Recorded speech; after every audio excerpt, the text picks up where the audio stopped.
Chairman, thank you very much, and welcome to Secretary McDonough and our VSO witnesses. I'm anxious to discuss the VA's budget request and what resources the VA needs to deliver care and benefits to our nation's veterans. Congress and this committee have a long track record of working in a bipartisan manner to provide the VA with the resources it requires.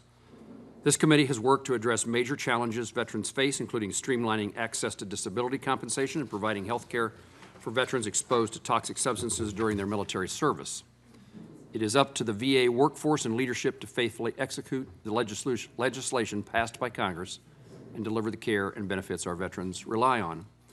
I know many VA employees in Kansas and across the country who selflessly serve our nation's veterans. However, I hear from VA employees that despite record hiring and retention last year, the VA still faces staffing shortages which are straining the workforce and increasing wait times for veterans. The VA leaders have repeatedly said there's not a hiring freeze, but that is not the message that the VA facilities across the country have received. In contrast, the VA has noted that community care costs are rising too rapidly and VA facilities must recapture care from the community.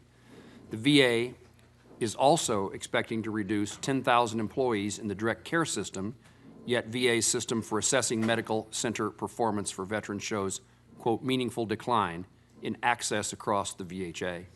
Mr. Secretary, I'd highlight a letter that I think the answer, we were requesting a due date today from Senator Tester and I on this topic of workforce and the 10,000. Mr. Secretary, I hope this afternoon we can have a frank discussion on these conflicting messages.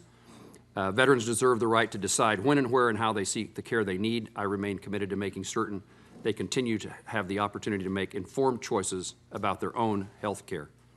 VA has a responsibility to consistently provide veterans with timely information, approvals, and improve veterans' experiences when seeking care. I want to highlight this point, and the chairman mentioned this topic in his opening statement, but I want to highlight again, non-VA emergency care costs are the biggest driver of increased community cost care. Yet the department has not articulated a strategy to address the emergency care spending. Additionally, I'd like to know the impact of VA's decision to delay preventive care and cancel appointments during the pandemic and how that may now be impacting the current increased demand for emergency care. I look forward to our discussion today, and I thank you, Mr. Chairman. I thank you, Mr. Secretary.